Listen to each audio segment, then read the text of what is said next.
Welcome to BARC BPSC, your ultimate guide to cracking the exams. Subscribe now and start your journey towards success. Welcome to bark. पहला part थोड़ा बड़ा हो गया था, इसलिए हम लोग दूसरा पार्ट में इसको देख रहे हैं और हमने समुद्रगुप्त तक पूरी पढ़ाई कर ली थी। अब हमें पढ़ना है चंद्रगुप्त द्वितीय के बारे में। यहाँ से आप देख सकते हैं कि चंद्रगुप्त द्वितीय का ही नाम क्या है, विक्रमादित्य है। आगे देखेंगे क्यों इन्होंने टाइटल विक्रमादित्य लिया था। पर इनका जो रूल है 375 से 414 एडी तक माना जाता है।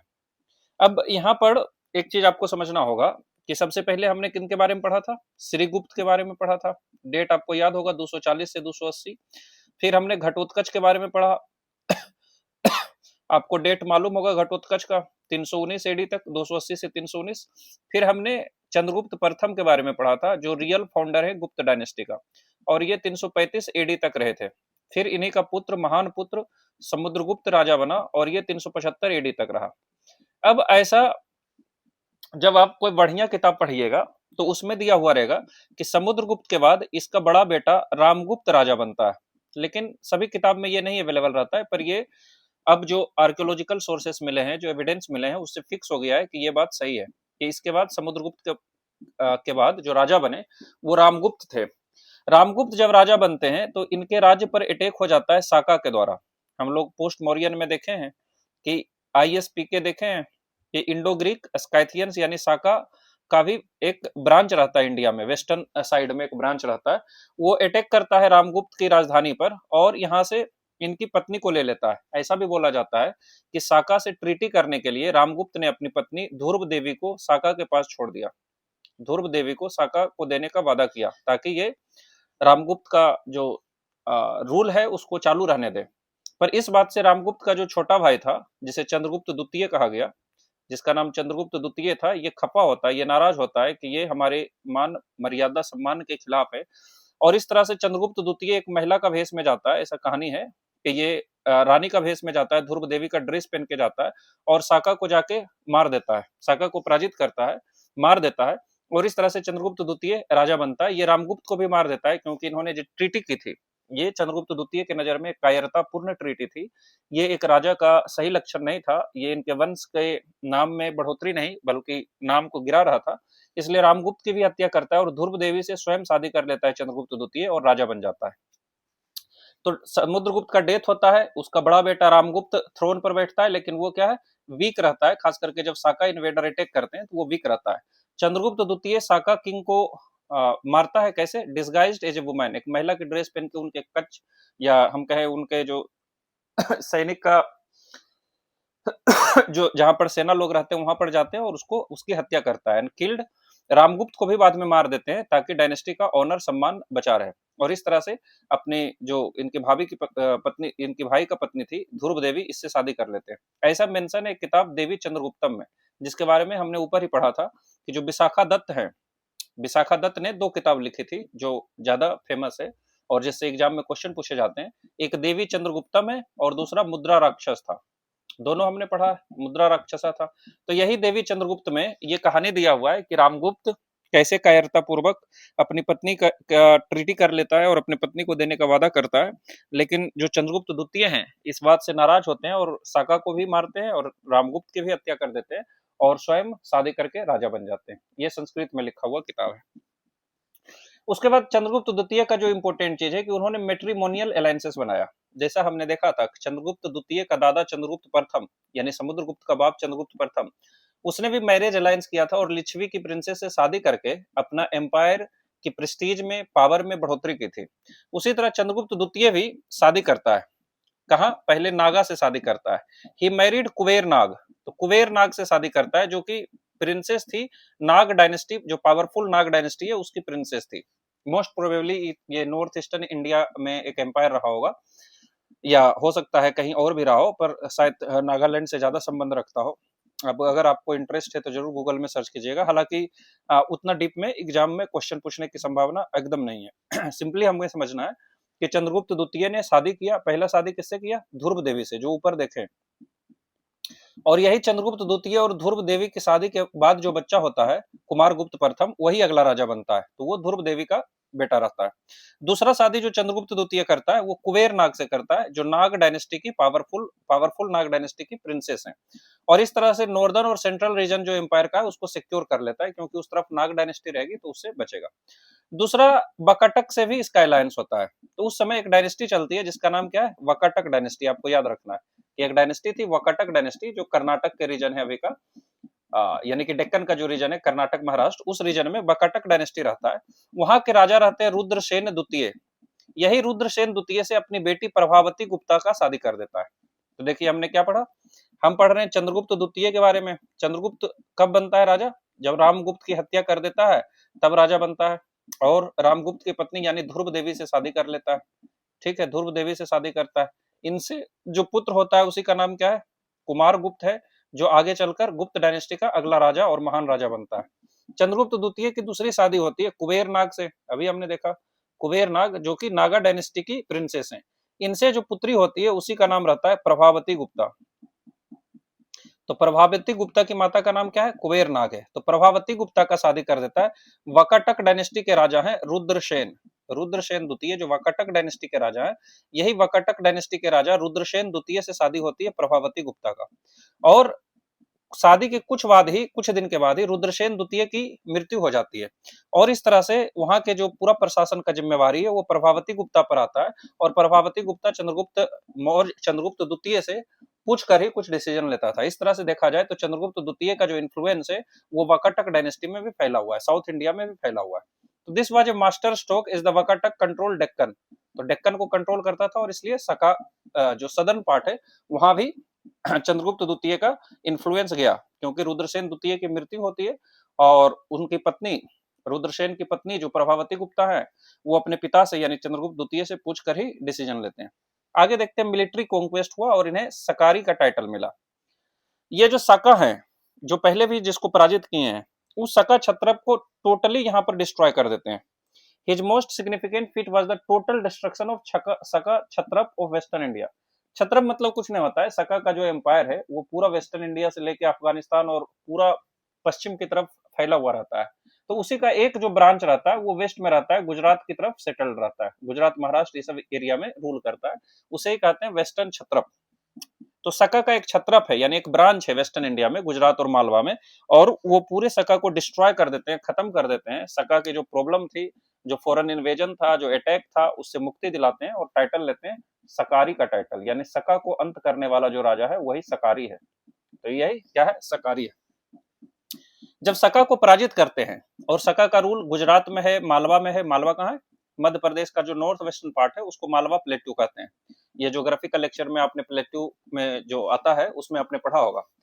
तो अगर गुजरात पर इनको विजय मिला है, तो गुजरात का ही जो पोर्ट था, वेस्टर्न पोर्ट्स जैसे भरूच, ये बहुत ज्यादा इंपॉर्टेंट था, क्योंकि ये पोर्ट रोमन एम्पायर से ट्रेड करती थी। तो अब जो चंद्रगुप्त द्वितीय हैं, इन्हीं के एम्पायर के अंदर भरूच पोर्ट आ जाता है, और इस तरह से इनका जो डायरेक्ट ट्रेड है रोमन एम्पायर के साथ बढ़ता है, और इससे इकोनॉमिक बूम आती है इनके एम्पायर में, यानी इनके एम्पायर में समृद्धि आती है, इनके एम्पायर में गोल्ड आते हैं, इनके एम्पायर में व्यापार बढ़ता है, इनके एम्पायर में एम्प्लॉयमेंट बढ़ता है, धन आता है, और अच्छा खासा पैसा आता है, तो इकोनॉमिक बूम माना जाता है। हमने पहले ही पढ़ा था कि जो मेहरौली का आयरन पिलर है, जो कुतुब मीनार कॉम्प्लेक्स में ही एक पार्ट है, कुतुब मीनार है, वहाँ वहाँ अलाई दरवाजा भी है, वहाँ मस्जिद भी है, और वहां पर मेहरौली का आयरन पिलर ही है, इसलिए उसको इतने सारे चीज हैं, इसलिए उसे कुतुब मीनार कॉम्प्लेक्स कहते हैं, और यूनेस्को वर्ल्ड हेरिटेज साइट में से एक है। ये क्वेश्चन भी पूछा हुआ है बीपीएससी में, इसलिए हम फोकस कर रहे हैं। उसमें ऑप्शन में था कि क्या इंडिया गेट भी यूनेस्को साइट है, तो इंडिया गेट को रिजेक्ट करना था, यानी इंडिया गेट एक यूनेस्को वर्ल्ड हेरिटेज साइट नहीं है।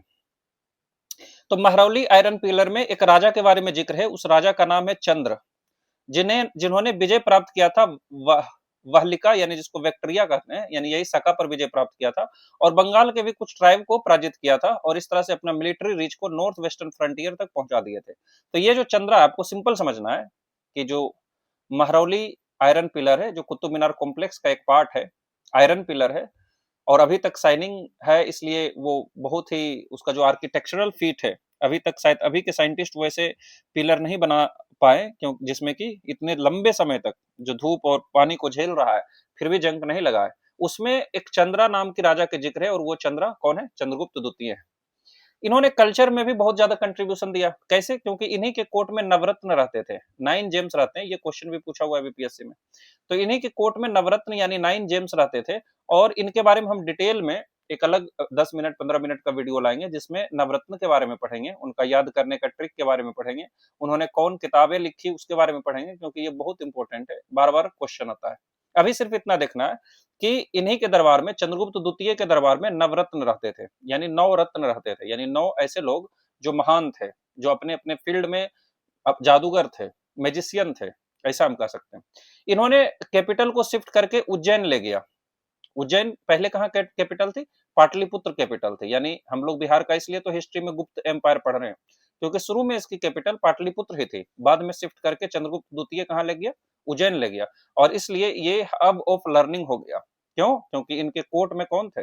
कालिदास थे, अमर सिम्हा थे, वरारुचि थे, घटकरपरा थे, वारामिहिर थे, धनवंतरी थे, बेताल भट्ट थे, शंकु थे, छप छपनक थे, जो भी जैसे भी इसको पढ़ना है।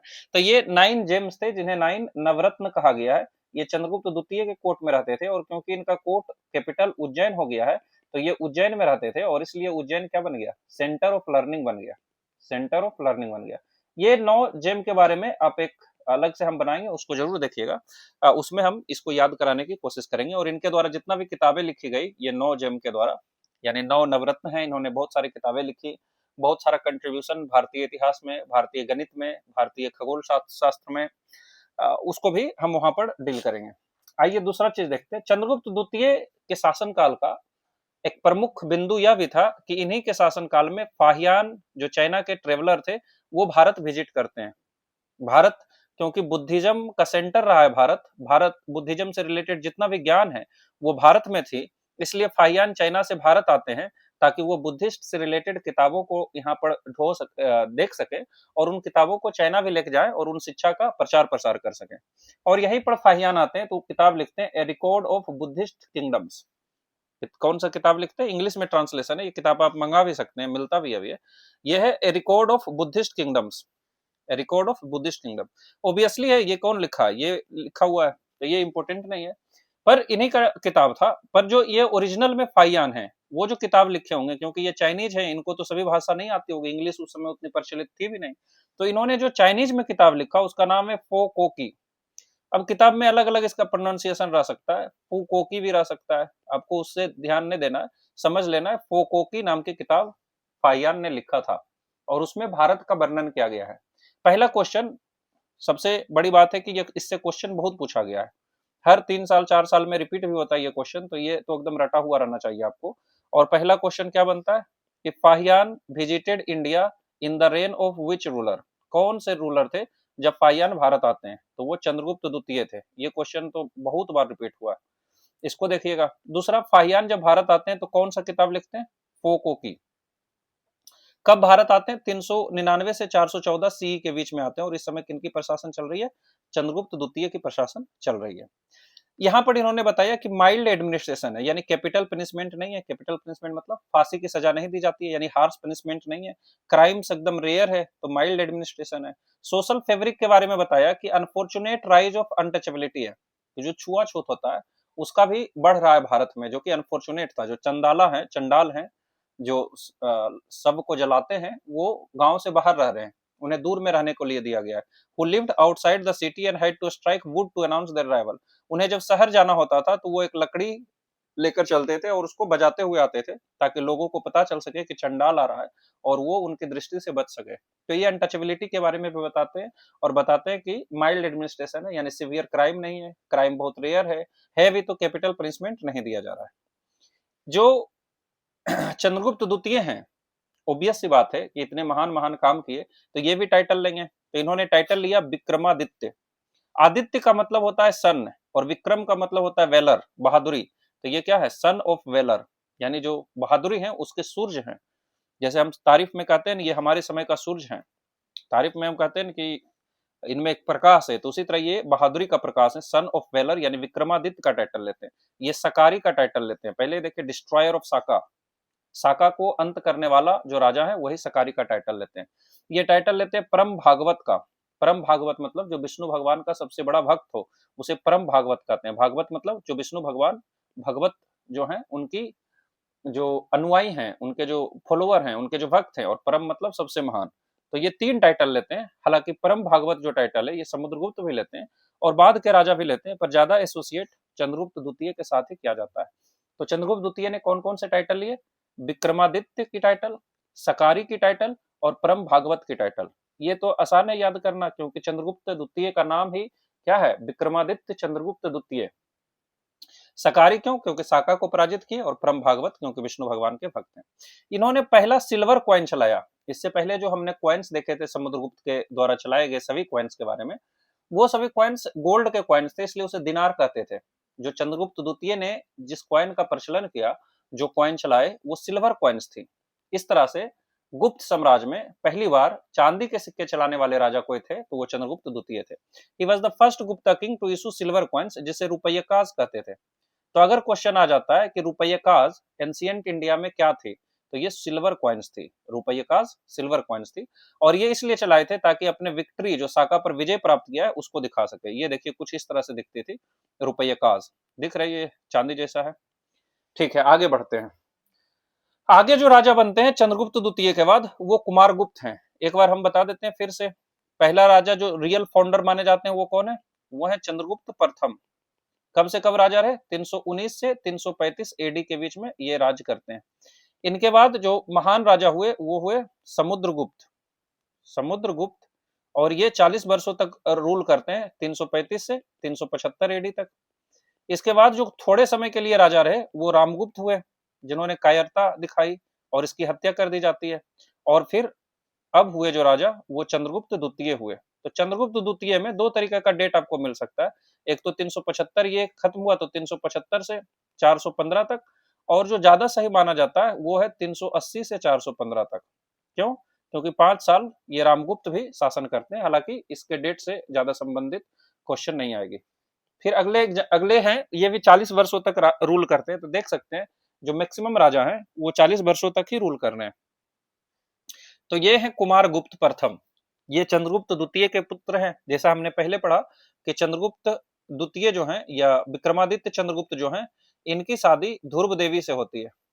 ध्रुव देवी से होती है, और इन्हीं से जो संतान होता है उसी का नाम है कुमारगुप्त प्रथम। ठीक है, ये चंद्रगुप्त द्वितीय के सक्सेसर हैं।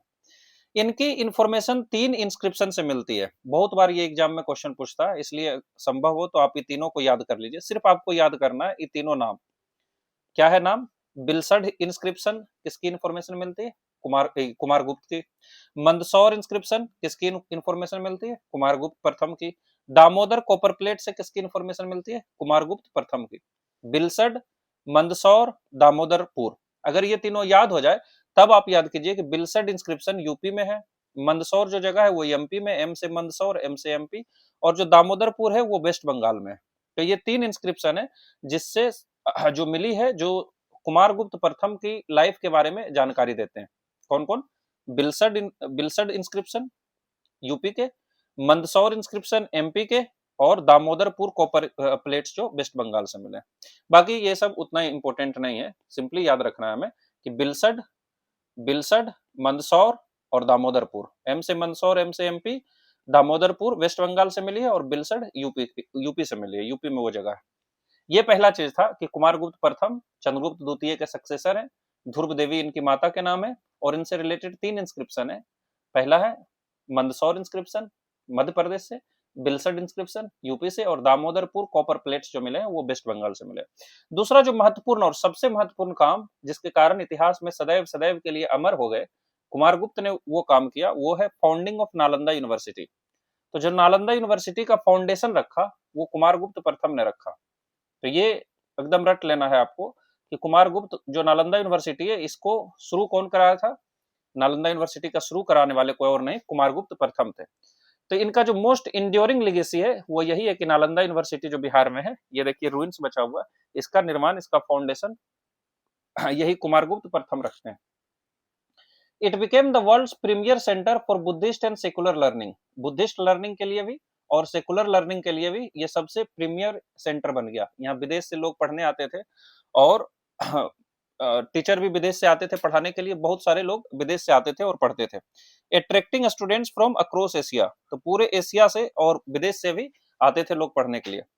He is referred to as Sakaraditya in Buddhist records for this contribution. ये नालंदा यूनिवर्सिटी को जो फॉर्मेशन रखा, जो फाउंडेशन रखा, इसीलिए इन्हें इतिहास में क्या कहा जाता है, बुद्धिस्ट किताबों में इन्हें क्या कहा जाता है, सकर आदित्य, सकरादित्य, ये सकर आदित्य। तो इनके पिता का नाम क्या था, चंद्रगुप्त द्वितीय का नाम था सकरी, जिन्होंने सका का विनाश किया, सकरी। इनका नाम है सकार आदित्य। ये भी इजी याद रखने का है, अभी आगे देखेंगे। हाँ, ये याद हो जाएगा, आगे थोड़ा सा बढ़ते हैं, इनका जो कहानी है वो आगे आएगा तो याद हो जाएगा। अगला है मिलिट्री एंड टेरिटोरियल स्टेटस। इन्होंने पूरे एम्पायर में इंपीरियल पीस को मेंटेन रखा, क्योंकि चंद्रगुप्त द्वितीय के बाद जनरली हम कम इंपॉर्टेंस देते हैं, पर जो कुमार गुप्त हैं ये बहुत ही महान राजा हुए, इसलिए क्योंकि पूरे एम्पायर में शांति को बनाए रखे। चंद्रगुप्त द्वितीय का जो प्रशासन था, चंद्रगुप्त द्वितीय के द्वारा जो बड़ा सा एरिया पर कंट्रोल किया गया था समुद्रगुप्त के बाद, उस पूरे एरिया को ये एकजुट रखे। हालांकि इनके समय में पुष्यमित्र का थ्रेट आया, जो एक सेंट्रल इंडिया में एक ट्राइब थे पुष्यमित्र, वो बार बार अटैक करते थे जिसको कि रिपेल करने के लिए अपना बेटा स्कंदगुप्त को भेजते हैं। हुना का इन्वेजन इसी के समय होता है, जो व्हाइट हुन्स हैं, जो सेंट्रल एशिया से आते हैं, ये हुना का जो आक्रमण होता है, इससे भी इनकी एम्पायर बचा हुआ रहता है कुमारगुप्त प्रथम के समय। सिंपली याद रखना है कि जो कुमारगुप्त प्रथम है ये नालंदा यूनिवर्सिटी का फाउंडेशन रखते हैं, और इसी के समय हुनाज का अटैक या पुष्यमित्रा, मेन रूप से हुना याद रखना है, पुष्यमित्र तो इंडिया का ही था, सेंट्रल इंडिया का था, हुना बाहर के ट्राइब था। जैसा आपको एक रेफरेंस के लिए याद कराने के लिए मैं बोल रहा हूँ, जैसे बाहुबली में जो कालकीय रहता है वो विदेश से आता है, बाहर से अटैकर रहता है और कितना खतरनाक रहता है, मलेच्छ रहता है, उसी तरह हुना रहता है जो बहुत ही खतरनाक रहता है और कुमारगुप्त के समय बार बार अटैक करता है वेस्टर्न साइड से, नॉर्थ वेस्टर्न साइड से। तो स्कंदगुप्त को भेजा जाता है, इनका जो बेटा स्कंदगुप्त रहते हैं वो प्रोटेक्ट करते हैं एम्पायर को हुना से। ठीक है। रिलीजियस पॉलिसी क्या रहता है, ये कार्तिकेय का वर्शिपर है, यानी इससे पहले इनके जो पूर्वज थे वो सब परम भागवत थे, यानी विष्णु भगवान के फॉलोअर थे, विष्णु भगवान का पूजा करने वाले थे। लेकिन ये पहले राजा हैं जिनका नाम कुमारगुप्त है। आप याद रख सकते हैं, के से कुमार और के से कार्तिकेय, तो ये कार्तिकेय भगवान के पूजा करने वाले थे। जो लॉर्ड कार्तिकेय है ना, जो शंकर भगवान के बेटे हैं, गणेश भगवान के भाई हैं, जो मोर की सवारी करते हैं, तो ये जो लॉर्ड कार्तिकेय हैं, जिन्हें युद्ध का या वार का देवता कहा जाता है, कुमारगुप्त प्रथम इन्हीं का क्या थे, भक्त थे। इन्होंने भी अश्वमेध यज्ञ कराया, दिखाने के लिए कि अभी भी हमारा एम्पायर क्या है, इंटेक्ट है। इन्होंने क्वाइंस भी चलाया, देखिए एकदम इजी याद हो जाएगा, कोई मुश्किल नहीं है, क्योंकि ये कार्तिकेय भगवान का भक्त थे, तो ये क्वाइंस क्या चलाएंगे, कार्तिकेय क्वाइंस चलाएंगे।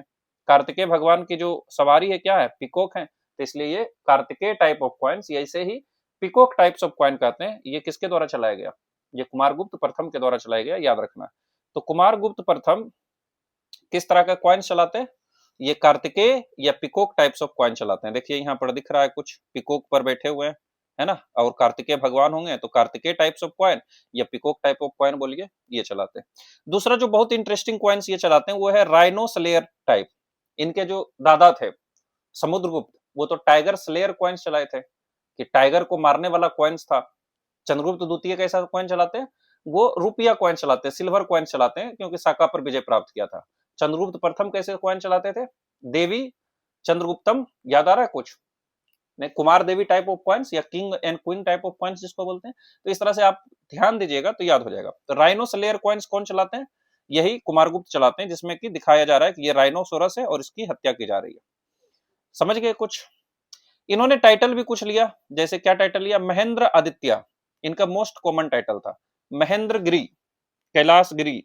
इस तरह का नाम किनसे एसोसिएटेड है, शंकर भगवान से एसोसिएटेड है। एक मिनट, तो महेंद्र द्वितीय टाइटल कौन लेते हैं, कुमारगुप्त। महेंद्र पर्वत, कैलाश पर्वत, महेंद्र इस तरह का नाम है ना शंकर भगवान का, तो महेंद्र इनका टाइटल में क्या रहेगा, अश्वमेध भी रहेगा, तो अश्वमेध महेंद्र। और सकारादित्य का टाइटल मिला नालंदा के कॉन्टेक्स्ट में, जब नालंदा यूनिवर्सिटी का फाउंडेशन रखते हैं तो सकारादित्य ये टाइटल लेते हैं। यहाँ भी देखिए महेंद्र आदित्य है, तो जहां आदित्य आया, जहां महेंद्र आए, ये सब टाइटल किसने लिए, ये कुमारगुप्त ने लिए। तो चाहे सकारादित्य का टाइटल हो, अश्वमेध महेंद्र का टाइटल हो, महेंद्र द्वितीय का टाइटल हो, ये टाइटल कुमारगुप्त ने लिया। समझ में आया होगा शायद, क्योंकि ये थोड़ा सा कम लोगों को याद रहता है, इसलिए हम एक बार रिवाइज करा देते हैं। हम पढ़ रहे हैं कुमारगुप्त प्रथम के बारे में, पढ़ रहे हैं कुमारगुप्त प्रथम के बारे में। ठीक है, कब राजा बनते हैं कुमारगुप्त प्रथम? 415 में बनते हैं और 455 तक रहते हैं, यानी कि 40 वर्षों तक राज करते हैं। इनके पिता का नाम क्या था? ये चंद्रगुप्त द्वितीय के पिता हैं, चंद्रगुप्त द्वितीय इनके पिता हैं, और इनकी शादी ध्रुव देवी से होती है, यानी ध्रुव देवी इनकी माता का नाम है। ये चीज पढ़ा हमने। फिर पढ़ा कि नालंदा यूनिवर्सिटी का फाउंडेशन किसने रखते हैं? नालंदा यूनिवर्सिटी को बनाने का काम कौन करते हैं? यही करते हैं। फिर देखे इनके बारे में इंफॉर्मेशन कहाँ से मिलता है? मंदसौर, एम से मंदसौर, एम से एमपी इंस्क्रिप्शन से, फिर बलसड़ इंस्क्रिप्शन से, कहाँ है ये? यूपी में। और दामोदरपुर, दामोदरपुर जो कॉपर प्लेट्स मिली हैं, कॉपर की प्लेट्स मिले हैं, ये वेस्ट बंगाल में, यहाँ से इंफॉर्मेशन मिलती है। फिर क्या देखा? इनके समय में जो रूल है वो पीसफुल है, हालांकि ह्यूनाज का अटैक होता है, पर इनका बेटा स्कंदगुप्त जाके उसको रिपेल कर देता है। टाइटल कैसा लेते हैं? महेंद्र का टाइटल लेते हैं, महेंद्र आदित्य। और कौन टाइटल लेते हैं? अश्वमेध कराते हैं, इसलिए अश्वमेध महेंद्र, ऐसा भी टाइटल लेते हैं। और कैसा टाइटल लेते हैं? इन्हीं को सकारी द्वितीय कहा जाता है। सकारी द्वितीय क्यों कहा जाता है? क्योंकि इन्होंने नालंदा यूनिवर्सिटी का फाउंडेशन रखा था, इसलिए बुद्धिस्ट किताबों में इन्हें सकारी द्वितीय कहा जाता है। ठीक है, आगे बढ़ते हैं।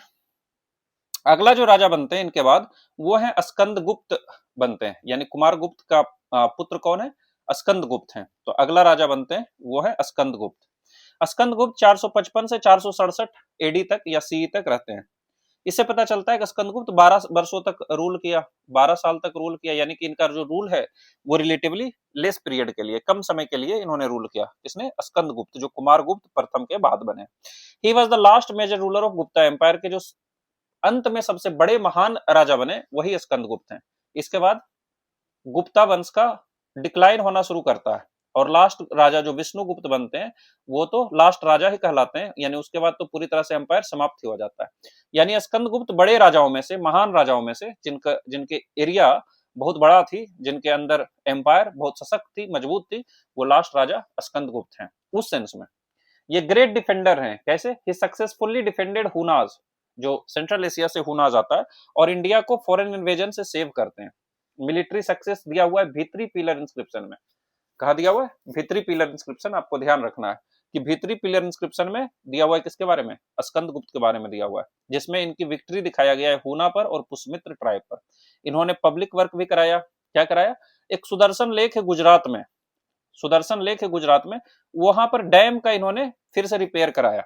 इसके बारे में भी हम एक शॉर्ट वीडियो लाने का कोशिश करेंगे, क्योंकि जो सुदर्शन लेक है ये चंद्रगुप्त प्रथम के समय ही इसका जो कंस्ट्रक्शन का काम है शुरू किया गया था, और इससे कई राजा इससे जुटे हुए हैं, इंक्लूडिंग अशोक, और गुप्त वंश के भी राजा इससे जुटे हुए हैं। तो इस पे कोशिश करेंगे कि एक और थोड़ा सा इंफॉर्मेशन लाया जाए। तो इन्होंने, जो स्कंदगुप्त हैं, इन्होंने सुदर्शन लेक डैम का रिपेयर कराया, जो गुजरात में है सुदर्शन लेक डैम, जो रुद्र दमन का जो इंस्क्रिप्शन है उसमें ऐसा मिलता है, तो उसके बारे में हम वहां पर बताएंगे। तो सुदर्शन लेक जो डैम है उनकी रिपेयर कराते हैं। इनके समय में इकोनॉमिक स्ट्रेस रहा, क्योंकि लगातार वार हो रही थी। क्यों? हुना अटैक कर रहा है लगातार, जो पुष्यमित्रा है ये लगातार अटैक कर रहा है। इसकी वजह से जो इसके समय का जो रूल है, इसके समय का जो एम्पायर है, वो इकोनॉमिक स्ट्रेस में चला जाता है। यानी और ये कैसे पता चलता है कि इकोनॉमिक स्ट्रेस है? इतने समय के बाद यह बताना कि हाँ, कुमारगुप्त के समय प्रशासन अच्छी थी और स्कंदगुप्त के आते ही पैसे की कमी होने लगी, ये पता चलता है क्योंकि इनके समय में जो गोल्ड कॉइन्स है वो लोअर क्वालिटी के गोल्ड कॉइन्स है, यानी उसमें मिलावट करने जाने लगी। पहले के जो गोल्ड कॉइन्स थे वो ज्यादा प्योर थे, उनकी क्वालिटी ज्यादा बेहतर थी। अभी के जो गोल्ड कॉइन्स है वो लोअर क्वालिटी के गोल्ड कॉइन्स है। इससे पता चलता है कि जो स्कंदगुप्त है इनके समय में जो एम्पायर थी उसको फाइनेंशियल प्रॉब्लम झेलनी पड़ रही थी। रिलीजन, ये वर्शिपर किसके थे? विष्णु के, यानी कि एकमात्र कुमारगुप्त को छोड़ दें, के से कुमारगुप्त, के से कार्तिकेय, तो कुमारगुप्त सिर्फ कार्तिकेय भगवान के पुजारी थे, भक्त थे। बाकी जितने भी हुए गुप्त वंश के सभी विष्णु भगवान के ही भक्त थे। लेकिन ये बुद्धिज्म और जैनिज्म को टोलरेट करते थे, यानी टोलरेंट थे, सहिष्णु थे। भारत में जितने भी राजा हुए, खास करके जो राजा इंडिजिनस राजा थे, जो भारत के ही रहने वाले राजा थे, मैक्सिमम राजा देखे गए हैं कि वो टोलरेंट थे। एक आध इधर उधर एक्सेप्शन हो सकता है, वो भी एक्सेप्शन नहीं है, यानी कि जो मैक्सिमम है 99% 100% जो किंग्स थे वो टॉलरेंट थे, वो सभी धर्मों को बराबर सम्मान देते थे। लिगेसी क्या है? इन्होंने अपने समय में एम्पायर को टुगेदर रखा, एक साथ रखा, लेकिन इसके डेथ के बाद गुप्ता एम्पायर डिक्लाइन होना शुरू हो गया। यानी कि इन्हीं के डेथ के बाद गुप्ता एम्पायर का बुरा काल शुरू हो गया, अंत शुरू हो गया, इसलिए महान है। अगला जो लास्ट राजा थे वो विष्णुगुप्त हैं। देखिए अभी जो हमने पढ़ा स्कंदगुप्त, वो 455 में राजा बनते हैं और 467 रहते हैं, और अभी विष्णुगुप्त 540 है, यानी इसके बीच में बहुत छोटे छोटे राजा आए, लेकिन एम्पायर क्या हो चुका है? एम्पायर उन्होंने कोई बड़ा काम नहीं किया, अंपायर को बचा नहीं पाए, इसलिए लास्ट जो महान राजा थे वो विष्णुगुप्त थे, जो 540 में राजा बनते हैं और 550 तक रहते हैं। ही was the last Gupta ruler, बस इतना याद करना है। ठीक है, यहाँ पर जितना भी राजा के बारे में चर्चा करनी थी मैक्सिमम चीज हमने कवर किया। आप क्वेश्चन बना के देखिएगा, हम भी क्वेश्चन का सीरीज लाएंगे जल्दी, तो आपको लगेगा कि एक बार सुन भी लेते हैं, अगर एक बार पूरा वीडियो देख लेते हैं मैक्सिमम क्वेश्चन आपसे सोल्व हो जाएगा। क्या रीजंस थी गुप्ता एम्पायर के डिक्लाइन होने का? इधर से भी क्वेश्चन बनता है, ऐसा नहीं है कि ये मेंस में नहीं है तो ये सिर्फ सब्जेक्टिव एग्जाम में ही काम देगा। क्वेश्चन आ सकता है कि what were the reasons for the decline of Gupta empire, तो आपको ये जानकारी होना चाहिए। जैसे पीछे क्वेश्चन पूछा गया है कि इंडस वैली सिविलाइजेशन के अंत होने की क्या वजह थी, और ऑप्शन में दिया हुआ रहता है, तो जब तक आप नहीं समझिएगा तो वो क्वेश्चन नहीं बनेगा। तो क्या कारण थी गुप्ता एम्पायर के खत्म होने का, हम 5 मिनट में खत्म कर लेते हैं। हुना इन्वेजन, देखिए लगातार हुना अटैक कर रहा है, उससे पैसा भी कम हो जा रहा है, और बार बार अटैक करने से सैनिक की हानि होना, अस्त्र शस्त्र की हानि होना, वो वजह थी।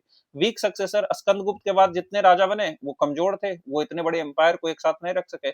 इंटरनल रिवोल्ट्स, जो गुप्ता एम्पायर है इतना बड़ा है अगर, तो इसके जो बाउंड्री की तरफ छोटे छोटे राजा हैं, जो छोटे छोटे राज हैं, वो धीरे धीरे अपना इंडिपेंडेंस घोषित कर दिया, यानी गुप्ता एम्पायर से अलग हो गया, तो ये भी एक कारण थी। इकोनॉमिक क्राइसिस, वार कोस्ट, यानी युद्ध के कारण जो कोस्ट हुआ, फॉरेन ट्रेड में जो डिक्लाइन हुआ, इससे ट्रेजरी जो है, राजकोष है, वो बैंकरप्ट हो गया, जिसको कि देखने को भी मिलता है इम्प्योर क्वाइनेज से, यानी जो बाद के समय के क्वाइंस है वो इम्प्योर हो गए, वो सोने के शुद्ध क्वाइंस नहीं रहे, या फिर दिखाता है कि इकोनॉमिक क्राइसिस भी थी। एक चीज जो गुप्ता के समय में सबसे बड़ी बात थी वो थी फ्यूडलिज्म का विकास होना। फ्यूडलिज्म आप सुने होंगे शायद। फ्यूडलिज्म बहुत सिंपल होता है, मान लीजिए गुप्ता किंग है, इनके अंदर गुप्ता जो राजा है इनके अंदर पूरा प्रशासन है, पूरा एम्पायर, इतना बड़ा एम्पायर है। अब ये अगर एक छोटे से एरिया को किसी और के हाथों में सौंप दें, मान लीजिए कि उसे कुछ हम नाम दे देते हैं, मान लीजिए ए है, इसको ये पूरा ये एरिया दे दिए, बी को ये एरिया दे दिए, सी को ये एरिया दे दिए, फिर ए क्या किया, छोटा सा रीजन जेड को दे दिया, ये वाला वाई को दे दिया। इस तरह से जो ये हायरार्की बन जाता है लैंड ग्रांट्स के कारण, इसे ही फ्यूडलिज्म कहते हैं, यानी एक आदमी के अंदर कंट्रोल नहीं रहना। पहली बात तो फ्यूडलिज्म जो शब्द है ये यूरोप से लिया गया है। यूरोप का जो मिडिएवल सोसाइटी था वो फ्यूडलिस्टिक सोसाइटी था। इसका सिंपल मतलब होता है कि एक हायरार्की बनना, ए है, उसके नीचे बी है, उसके नीचे सी है, उसके नीचे डी है। ए अपना बड़ा सा एरिया को बी जैसे बहुत सारे लोगों में बांट दिया है, बी अपने एरिया को सी जैसे लोगों में बांट दिया है, सी अपने एरिया को डी जैसे लोगों में बांट दिया है। इस तरह से जो हायरार्की ऑफ जो ये सिस्टम क्रिएट होता है लैंड ग्रांट से रिलेटेड, अभी भी हायरार्की है। जैसे प्राइम मिनिस्टर है ऊपर, है ना, उसके नीचे चीफ सेक्रेटरी हो सकता है, उसके नीचे बहुत सारे आईएएस ऑफिसर्स हैं, उसके नीचे हो सकता है बीपीएससी से सिलेक्टेड ऑफिसर है, उसके नीचे एसएससी से सिलेक्टेड ऑफिसर है, उसके नीचे सबसे नीचे ग्रुप डी से सिलेक्टेड ऑफिसर है। इस तरह से हायरार्की है, but this is not with respect to the land, ये जमीन से रिलेटेड नहीं है, इसलिए इसको हायरार्की तो कहेंगे, लेकिन इसे फ्यूडलिस्टिक सोसाइटी नहीं कह सकते। फ्यूडलिस्टिक सोसाइटी उसी को कहते हैं जिसमें इस तरह के लैंड ग्रांट्स दिए जाते हैं। तो गुप्ता एम्पायर की एक खास बात यह थी कि लैंड ग्रांट्स ऑफिशियल्स को, प्रीस्ट्स को बहुत ज्यादा देता था। इसकी वजह से जो राजा का डायरेक्ट टैक्स रेवेन्यू है वो कम जाएगा। सब अगर ग्रांट में ही दे देगा, सब अगर दूसरे को दान ही दे दिया जाएगा, चाहे प्रिस्ट को हो चाहे ऑफिशियल्स को हो, तो राजा के पास जमीन कम बचेगा, कम बचेगा तो वहां से रेवेन्यू कम आएगा, तो इकोनॉमिक प्रॉब्लम आएगी, और उसका पावर भी कम होगा लैंडलॉर्ड्स पर, और जब राजा कमजोर होगा तो यही लैंडलॉर्ड्स अपना आजादी डिक्लेयर कर देगा। ये प्रॉब्लम थी। क्या सिग्निफिकेंस है गुप्ता एम्पायर का? Gupta empire is known as golden age of India. क्यों? अभी आइए देखते हैं। यानी कि इतने दिक्कत थी, आगे देखेंगे कि क्या प्रॉब्लम थी, फिर भी गुप्ता एम्पायर को बहुत सारे इतिहासकार गोल्डन एज मानते हैं कि हमारे समय में, हमारे इतिहास में एक ऐसा पीरियड है जो स्वर्णिम युग है, जहां ओवरऑल डेवलपमेंट सोसाइटी का हुआ।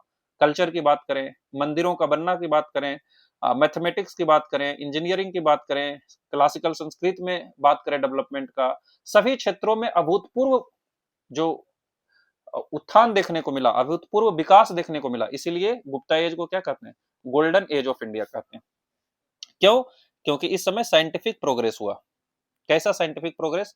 Aryabhata discovered that earth rotates, Aryabhata ने डिस्कवर किया कि अर्थ घूम रही है अपने एक्सिस पर, और पाई का वैल्यू भी पता किया, जो अभी के पाई के वैल्यू है इसके एकदम क्लोज है, एग्जैक्टली तो नहीं, एकदम क्लोज है। इन्होंने कॉन्सेप्ट ऑफ जीरो दिया और डिसिमल सिस्टम को भी परफेक्ट किया। तो इतना सारा डेवलपमेंट क्या हुआ साइंटिफिक, ये कुछ है, इसके अलावा बहुत सारे डेवलपमेंट हुए, पर इससे हम देख सकते हैं कि पाई के वैल्यू देना, यह बताना कि अर्थ रोटेट कर रही है अपनी एक्सिस पर।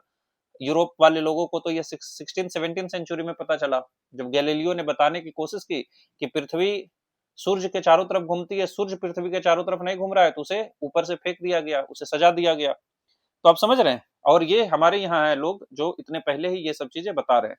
तो साइंटिफिक प्रोग्रेस हुआ, लिटरेरी एक्सीलेंस इस समय बहुत थी, शायद अभी तक ऐसा कोई भी कभी पैदा नहीं हुआ पूरा पृथ्वी पर जिसकी मुकाबला या जिसको हम कालिदास समान बता सके। तो कालिदास ने यहाँ पर जो शकुंतलम किताब है उसको लिखा, रघुवंशम लिखा, मेघदूतम लिखा, और इस तरह से बहुत सारी किताबें लिखी हैं जिनके बारे में हम चर्चा करेंगे। पुराण महाभारत इसी समय फाइनलाइज हुआ, पुराना आप जानते होंगे, महाभारत जानते होंगे, रामायण जानते होंगे, सब लगभग इसी समय जो है फाइनलाइज्ड हुआ। तो ये भी देखने को मिलता है। आर्ट एंड आर्किटेक्चर में ये सोचिए आप कि हिंदू टेम्पल आर्किटेक्चर का शुरुआत ही इसी समय से होता है, यानी कि गुप्ता पीरियड के समय से टेम्पल्स नहीं थी, गुप्ता पीरियड के समय से ही टेम्पल्स का बनना शुरू हुआ। और आज पूरे भारत में, पूरे दुनिया में इस्कॉन टेम्पल तो सभी जगह फैले हुए हैं, पूरे दुनिया भर में एक से एक, अंकोर वाट टेम्पल से लेके पता नहीं कौन कौन से टेम्पल एकदम चारों तरफ फैले हुए हैं। उसकी शुरुआत कहाँ से हुई थी? गुप्ता पीरियड के समय हुई थी, इसलिए गुप्ता पीरियड क्या है, एक गोल्डन एज है, क्योंकि इन्होंने आर्किटेक्चर में इतना योगदान दिया। केव पेंटिंग, अजंता और एलोरा का जो केव पेंटिंग है आज तक इतनी प्रसिद्ध है, इसी समय शुरू हुई थी। संस्कृत का रिवाइवल हुआ, संस्कृत ऑफिशियल लैंग्वेज था, और इस समय जो ऑफकोर्स जो कालिदास थे, ग्रामर में अमर सिम्हा थे, ये सब लोगों ने उसको किया। पॉलिटिकल यूनिटी इस समय थी, पूरा भारत एक हो चुका था, चारों तरफ गुप्ता एम्पायर का ही शक्ति थी। रिलीजियस हार्मनी थी, हालांकि ये लोग विष्णु भगवान के फॉलो करने वाले थे, कुमारगुप्त कार्तिकेय को फॉलो करने वाले थे, लेकिन फिर भी नालंदा यूनिवर्सिटी को बनवाते हैं, बुद्धिस्ट लर्निंग का सेंटर बनाते हैं। यानी सभी धर्मों में क्या था? अच्छाई था, सभी धर्मों में समानता था। एक चीज आप और लिख सकते हैं कि इकोनॉमिक प्रोस्पेरिटी थी। कैसे? क्योंकि सोने के इतने प्योर सिक्के जारी किए गए, क्योंकि गोल्ड कॉइन्स थे, इसलिए ये क्या था? इकोनॉमिक प्रोस्पेरिटी था। क्यों? क्योंकि ग्रीक से डायरेक्ट ट्रेड होती थी, इसलिए भी इकोनॉमिक प्रोस्पेरिटी थी।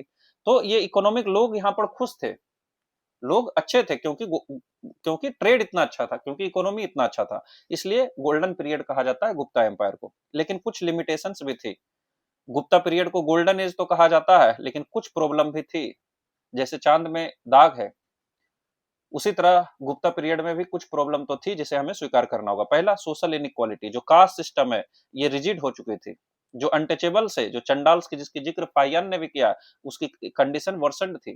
तो जब तक पूरे समाज के हर एक व्यक्ति को सुख का अनुभूति ना हो, शांति की अनुभूति ना हो, उस पीरियड को क्या गोल्डन एज कहना संभव होगा? तो एक तरफ अगर आपसे पूछा जाए कि गोल्डन एज है, तो आपको उसकी अच्छाई इस तरीका से बताना है कि सिर्फ अच्छाई थी, और अगर पूछा जाए कि प्रॉब्लम है, तो इस तरह से बताना है कि सिर्फ प्रॉब्लम ही थी। अब फिर दोनों को बैलेंस करके कंक्लूजन लिखा जाता है, इसी को कहते हैं thesis, antithesis and later synthesis. तो अनटचेबल्स की इतनी समस्या थी, वुमेन्स के स्टेटस में प्रॉब्लम थी, जैसा कि हमने पहले पढ़ा है कि जो ईरान इंस्क्रिप्शन है उसमें सती का पहली बार जिक्र किया गया है। एक ऐसा समाज, एक ऐसा समय जहां सती प्रथा की स्टार्टिंग हो रही है, क्या उसे गोल्डन एज कहना सही होगा? डिसेंट्रलाइज्ड पावर थी, हमने देखा कि राजा अपने सामंतों में, अपने फ्यूडेटरीज में बांट दिए थे, अपने जमींदार में जमीन को बांटते थे, और इस तरह से डिसेंट्रलाइज्ड पावर थी, इससे राजा कमजोर हो गए, और जब भी मौका मिलता था ऐसे सामंतों को राजा के खिलाफ आंदोलन करके एक नया राज्य बना देता था। इकोनॉमिक शिफ्ट हुआ, लॉन्ग डिस्टेंस ट्रेड में कमी आई, रोमन एम्पायर में क्लोज्ड, रोमन एम्पायर से जब जो ट्रेड है वो कम हुआ, तो एक क्लोज्ड इकोनॉमी बन गया, और ये बाद में जो इम्प्योर गोल्ड्स मिलते हैं उसको भी दिखाता है, और इस तरह से इसका इकोनॉमी जो एक मजबूती थी वो इकोनॉमी में कमी आई। तो क्या ये गोल्डन एज था? इसमें बहुत सारे अटैक हुए, हुना का अटैक, पुष्मित्रा का अटैक, तो कैसे गोल्डन एज है? फिर इसकी रीच भी क्या थी? लिमिटेड थी, सिर्फ नॉर्दर्न इंडिया में कंट्रोल था, साउथ इंडिया में क्या हो रहा था? और इसका जो कंट्रोल था वो मौर्यन एम्पायर इतना भी नहीं था, मौर्यन एम्पायर का एक्सटेंट, मौर्यन एम्पायर इससे ज्यादा एरिया में फैले हुए थे। तो ये कम एरिया में, अगर हम गोल्डन एज इंडिया का बोले तो फिर साउथ इंडिया का क्या हुआ? क्योंकि साउथ इंडिया में तो गुप्ता एम्पायर था ही नहीं। नॉर्थ ईस्ट में क्या हुआ? नॉर्थ ईस्ट में तो गुप्ता एम्पायर था ही नहीं, तो क्या इसके लिए गोल्डन एज नहीं है? इस तरह से हमने इसको पढ़ा। अगर आप कमेंट सेक्शन में इसका एडमिनिस्ट्रेशन से भी रिलेटेड वीडियो चाहते हैं कि आए, तो हम एडमिनिस्ट्रेशन से भी रिलेटेड इसका वीडियो लाएंगे, अन्यथा इसका एडमिनिस्ट्रेशन से रिलेटेड वीडियो नहीं आएगा। लेकिन हम नवरत्न के बारे में जरूर पढ़ेंगे, नवरत्न के बारे में पढ़ेंगे, और एक नालंदा यूनिवर्सिटी को हम लोग डिटेल से देखेंगे। ये दो चीज का वीडियो लगभग 8-10 मिनट का वीडियो ये दोनों आएगा। लेकिन अगर आप कमेंट सेक्शन में एक दो स्टूडेंट्स भी लिखता है कि इसका एडमिनिस्ट्रेशन पर भी वीडियो लाया जाए, तो हम इसका एडमिनिस्ट्रेशन पर भी वीडियो लाएंगे, क्योंकि एडमिनिस्ट्रेशन थोड़ा डिफिकल्ट होता है और लोगों को समझ में भी नहीं आता है, लोग पढ़ के भी नहीं जाते हैं। इसलिए हम ये आपके विवेक पर छोड़ते हैं कि इस पर वीडियो बनाया जाना चाहिए कि नहीं। हमसे जुड़ने के लिए थैंक यू। फिर मिलते हैं इसके अगले पार्ट में।